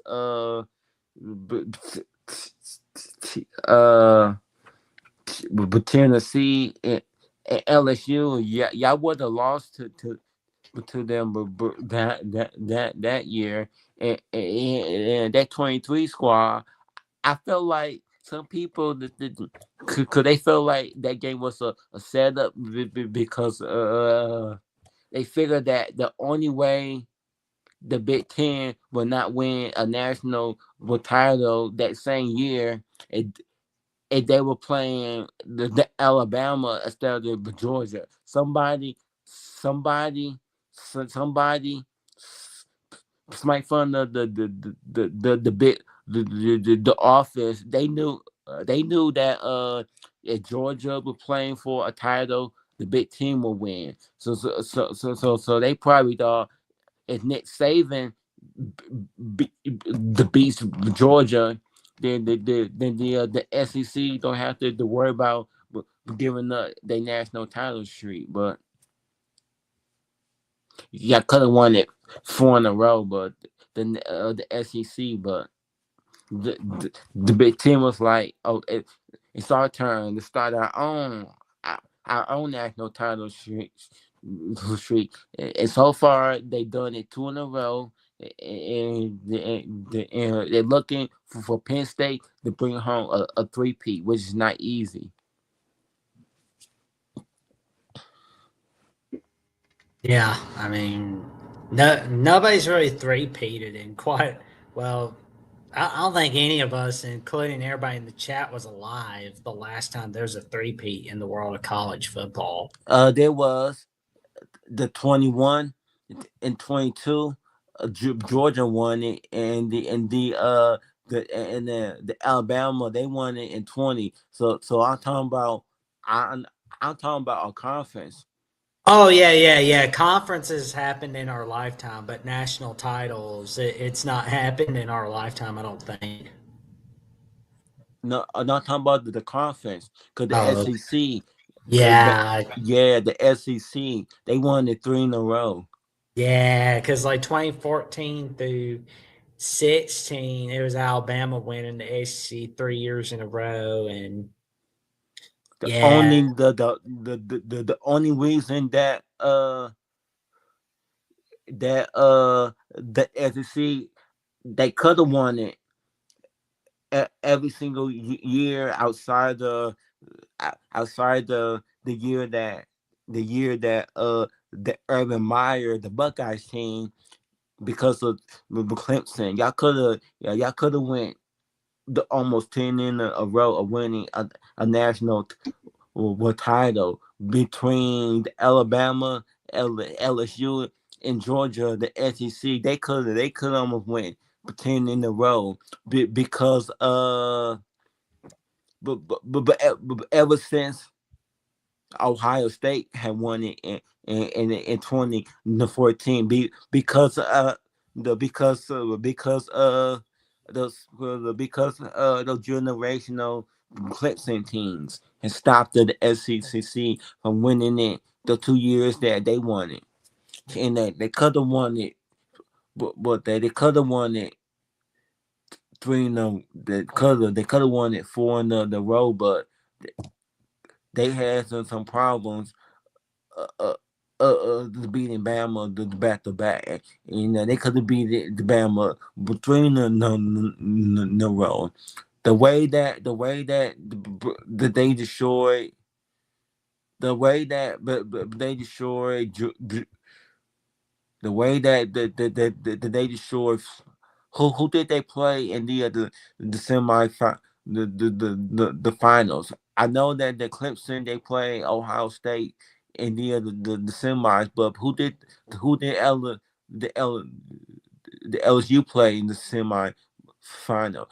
I want to say Oklahoma, Florida, but I could be wrong. Florida State, I could be wrong. Yeah, LSU played Oklahoma in the semifinals for 2019, as far as I remember. When was it, at the Rose Bowl? No. The Cotton Bowl? No, that I believe that was Cotton. Let me check. Yeah, because I believe it was the Cotton Bowl or something like that. Oh, Peach Bowl, my mistake. It's hard to kind of remember that one because that was a butt whipping on Oklahoma. Oh yeah, I do know that Ohio State game and Clemson game was at the PlayStation Fiesta Bowl, but it's just called the Fiesta Bowl these days.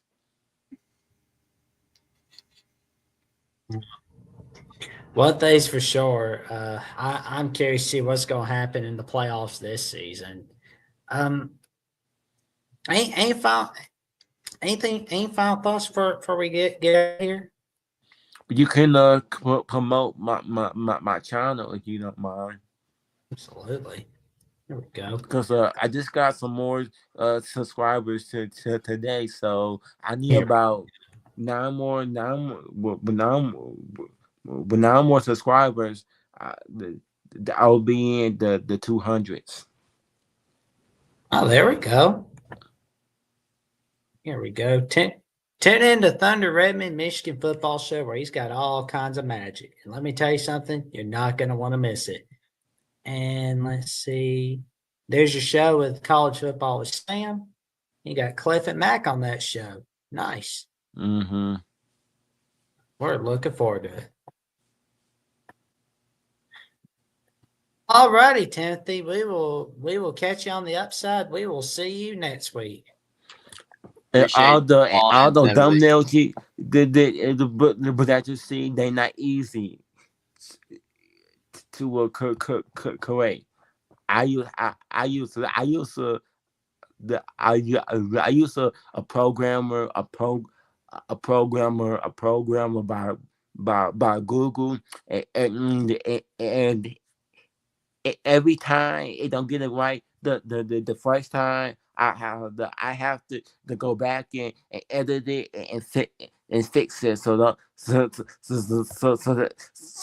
some people would think that, oh, this must be easy, and making your own custom thumbnails and backgrounds and logos and green screens. They're not easy, but they're not easy when the programmer, the AI programmer, you're using it to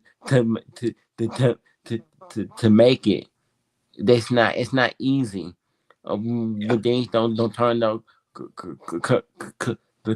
correctly the first time. I remember the one of those I came up with. It was supposed to say Smash Mouth, the football is back. It's back with the Michigan logo. The first one it made it in the blue. The background was yellow, and the logo, the end was blue. The blue and all the words. So, but then I told it to make a second one. With the second one, it was supposed to be, the background was supposed to be blue, and the letters and the Michigan N was supposed to be red or not the maze, but the end of the making the background red, silver. The background was gray. The words was red, and the end was Ohio State. Oh, so I was like, nah. So I deleted it. So that's not easy when your programmer ain't doing things correctly. So that's not easy. There you go. Well, Timothy, it may look easy, but it's not. No, it's not. Well, Timothy, we will definitely see you soon. You have a good night, sleep well, and we will see you next week. Okay. That little fight on Johnny's show was wild between Steven and the other guy. They couldn't even finish their battle. I agree, but we'll find out for sure. We will see you next week. Yeah.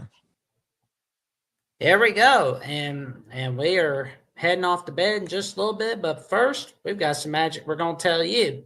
Jeffrey, what you got going on this week, good buddy? Definitely, me and Will are going to try to do our Big Ten preview for 2025 in college football, maybe tomorrow night. So that should be a lot of fun. I'm very excited about that. If we're able to get that done, that would be a lot of fun. Always a blast chatting it up with Will. And that will be on my YouTube channel, Only Talk Sports. So definitely appreciate it if you guys haven't subscribed already. Check it out. Definitely would appreciate it. Also follow me on X as well. And have a lot of posts about the college sports world coming up soon on that. And also definitely subscribe to Alabama, the voice of college football. We're getting closer and closer to 3,000 subscribers. We're building an awesome community, all thanks to you guys. We appreciate it a lot, and definitely cannot wait for the football season to begin. It's going to be a blast once the season gets going, and having everybody talking about how Alabama's doing good, bad, or ugly. It's going to be fun, and can't wait. We appreciate it, everybody. There you go.